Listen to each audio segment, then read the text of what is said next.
Olá, caros alunos. Hoje a gente vai falar um pouco sobre a história do trabalho nestes dois últimos séculos, partindo ali da segunda Revolução Industrial até a uberização do trabalho nos nossos dias. Mas a gente não vai ficar ali preso nos aspectos históricos, não. A gente vai tentar aqui analisar essa transição, para a gente não falar em evolução, a partir do conceito de racionalidade instrumental, aquela que vai substituir a busca pela verdade por uma busca de uma técnica, uma eficiência, etc.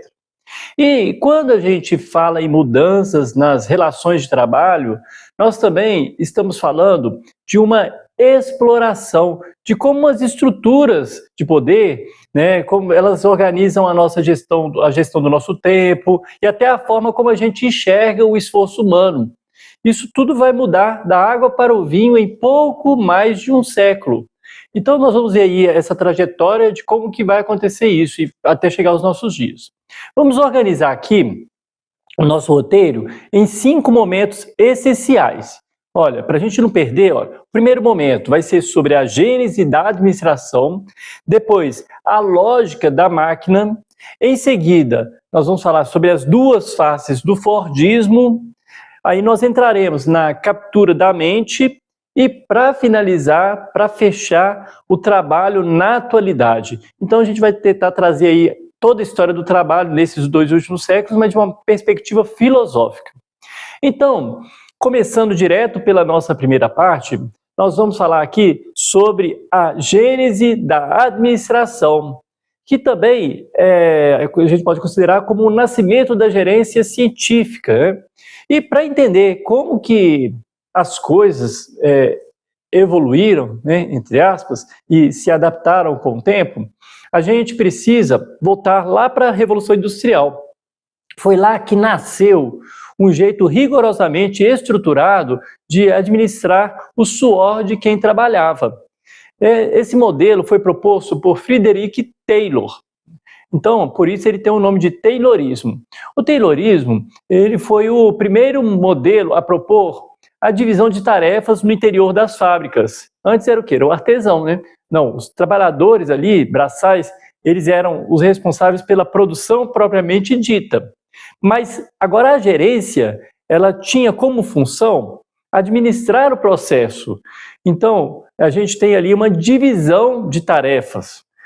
A principal mudança do Taylorismo foi separar de forma bem drástica o pensar do fazer. Olha, gente, pensa bem.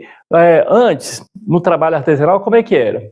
O conhecimento, né, ou seja, a pessoa que produzia, né, ela também pensava, né, ela ficava todo na cabeça e nas mãos do artesão. O que o Taylor vai propor é pegar essa inteligência, ou seja, esse saber prático e transferir direto para a gerência. Então, os trabalhadores braçais não têm nem que pensar, né, é só agir, né? Tudo passou a ser controlado de fora com bases em métodos empíricos, ou seja, a partir daquela experiência de produtividade. A separação entre a administração e o trabalho braçal, com o controle minucioso de cada etapa do processo de produção, era o que garantiria ali maior eficácia produtiva na fábrica. Aconteceu sim, mas a custo de quê? Havia ali o controle da qualidade, que era feito nas últimas etapas do processo. Então você tem uma gerência que se preocupa em propor, né, ações e também conferir no final, né? Então, em questão de pouquíssimas décadas, a gente saiu daquela lógica de ofícios independentes no final dos anos 1800 e caiu direto numa máquina industrial milimetricamente calculada.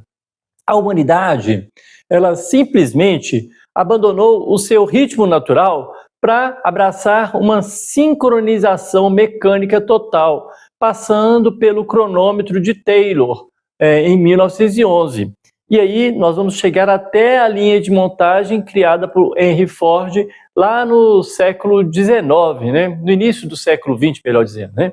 Esse modelo, do Henry Ford, surgiu como uma adaptação das ideias de Taylor para as fábricas de automóveis, que eram norte-americanas, né? Então a ideia dele é o seguinte, é você adaptar toda aquela estrutura, aquela ideia de gerência, mas nessa inspiração, né? Você vai ter uma divisão de tarefas, assim como lá com o Taylorismo, mas também era fundamental nesse modelo de Ford uma novidade, que foi a introdução das esteiras de montagem, uma forma inicial de automação por parte do processo produtivo. O ritmo de trabalho dos operários teria ali, então, determinado pela esteira, né? Essa esteira rolante vai passando as coisas e as pessoas vão mexendo, né? O trabalho se torna, nesse sentido, monótono, repetitivo. O grande objetivo aqui era cortar o desperdício de forma cirúrgica. Desperdício, né, gente? Como se descansar fosse desperdício, né? E, bom, para isso acontecer, o ser humano foi sistematicamente reduzido a um autômato. O que é um autômato? Ele não tem ação própria, né? Ele é como se fosse um robozinho, né? As ações de todo mundo passaram a ser governadas por uma verdadeira ditadura do cronômetro. Por quê? Porque tem uma esteira passando ali, você tem que agir rápido, né? Imagina só, ó, uma pessoa operando como se fosse um robô mesmo, um autômato, um robô, só seguindo ali instruções, sem pensar. O foco era totalmente na produtividade, sem deixar nenhuma margem para planejamento, para a pessoa controlar o seu próprio ritmo de trabalho também. Você vai ter um controle total do trabalhador, da sua força de trabalho.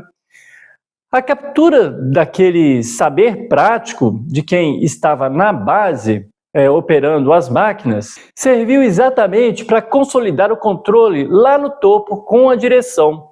A gerência, basicamente, ela monopolizou a inteligência do processo produtivo, ou seja, quem executava a tarefa ficava estritamente dependente de um roteiro que já vinha prontinho ali de cima para baixo, como eu disse, né, automático, ele não pensa, né?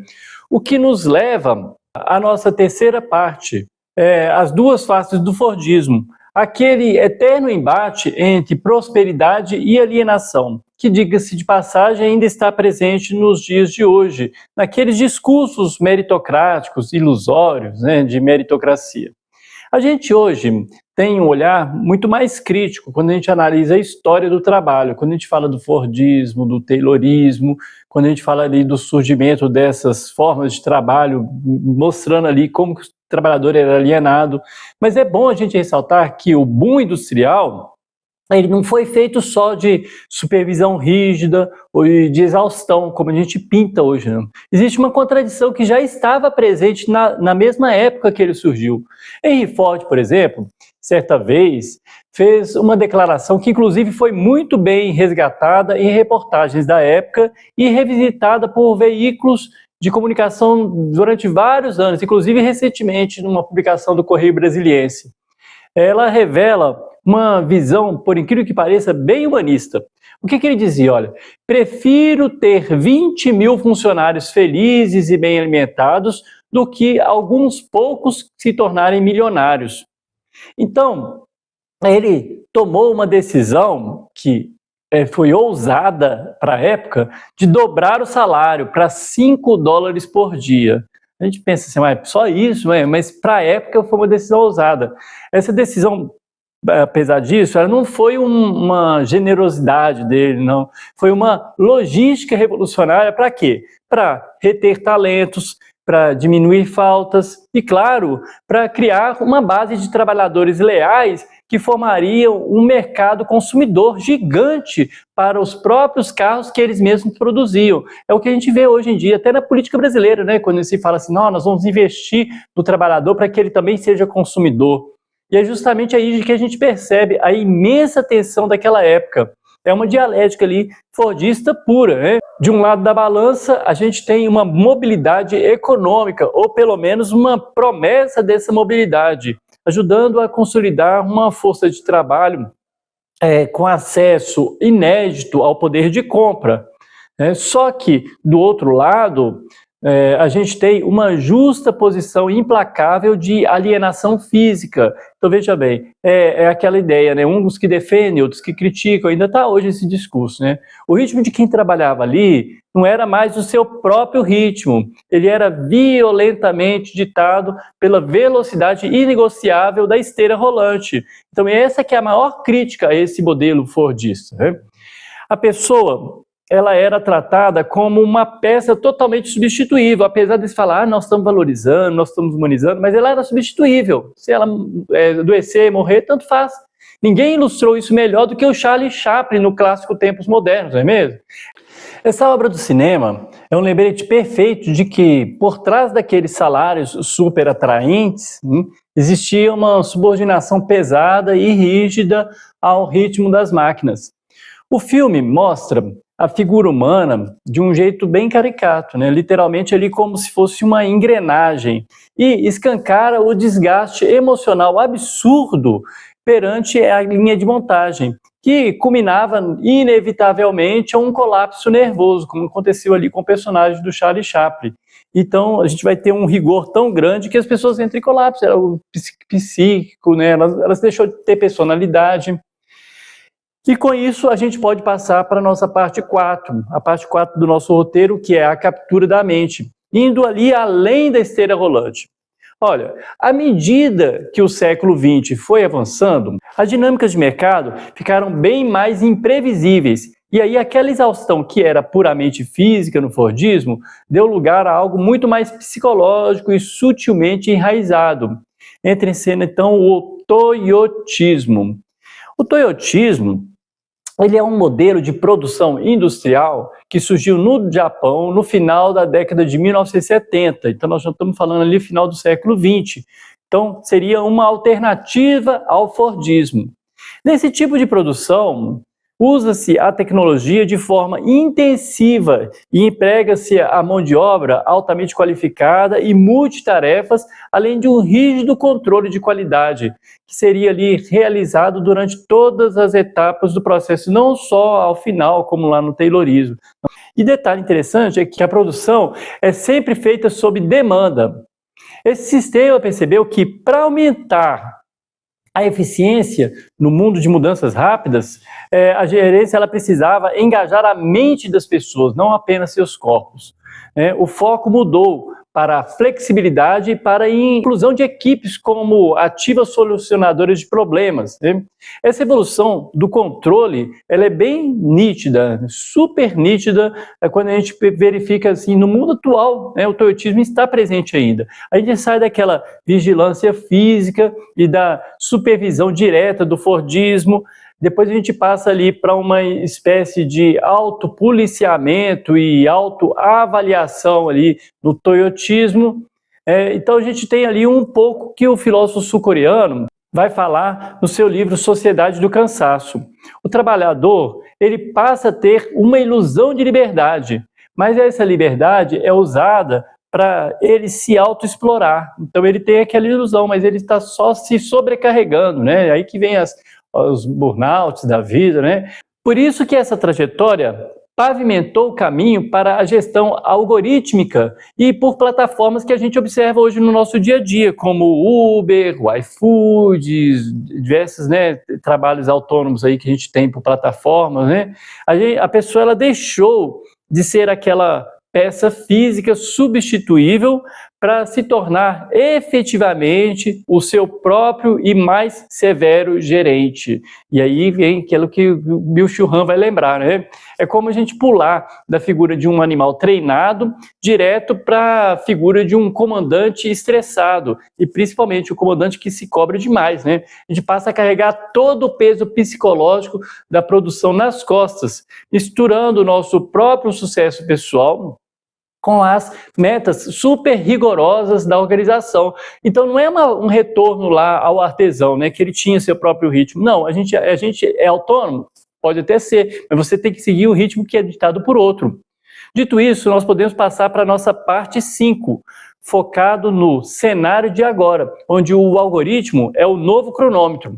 Trazendo toda essa nossa conversa para a atualidade, fica muito fácil a gente ver como que esse DNA histórico inteiro está vivo nas plataformas digitais e nos aplicativos que dominam a nossa economia atual, né? É a chamada uberização do trabalho, não é à toa que tem esse nome, né? Por quê? Num primeiro olhar, parece ser independência, né? Porque você pensa, tem muita gente que fala, né? É flexibilidade e tal, muitas vezes representa na verdade, o auge do rastreamento taylorista. O controle, de forma alguma, sumiu. Ele não, ainda continua havendo controle. Não é, como eu disse, não é igual ao artesão. Você tem um controle de fora. Ele só se mudou de prancheta. Ele saiu da prancheta do supervisor lá da fábrica para a tela brilhante do celular, otimizando tudo através de dados ininterruptos, porque não tem uma pessoa, é um algoritmo, né, que está ali controlando, né? E, pior de tudo, vai transferir todo o risco para a ponta. Essa mudança de filosofia, de dominar o corpo físico para capturar toda a subjetividade da pessoa, ela é muito profunda. Então, você capturou a mente, capturou, o controle é total, né? Os sistemas modernos, eles contornam a organização trabalhista tradicional, né, simplesmente isolando todo mundo. A tecnologia, ela faz um trabalho brilhante, porque ela conecta quem consome e quem provê o serviço. Beleza, mas ela exige uma entrega mental completa de quem está do outro lado da tela. Então a pessoa ela se exaure, né? E fragmenta aquela força que era coletiva em avaliações numéricas puramente individuais. Então veja aí, né, a pressão que existe, principalmente hoje em dia, né, que a gente tem as redes sociais. Para a gente amarrar essa nossa análise aqui de hoje, eu quero deixar uma reflexão. As tecnologias mudaram, as roupas corporativas mudaram, os discursos evoluíram drasticamente aí do século XIX para cá.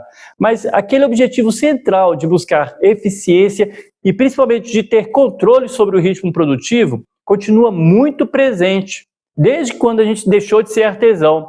Nessas relações superfluidas que a gente vive hoje, afinal de contas, quem é que realmente segura esse cronômetro?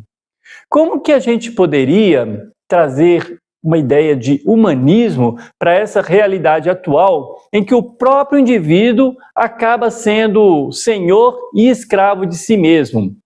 E o pior de tudo, ele é um senhor que acaba sendo subordinado a um outro senhor, né? Ele é um senhor e escravo ilusoriamente, né? Como que a gente pode pensar de forma humana sobre essa relação de trabalho? Espero que tenha sido claro. Até o próximo vídeo.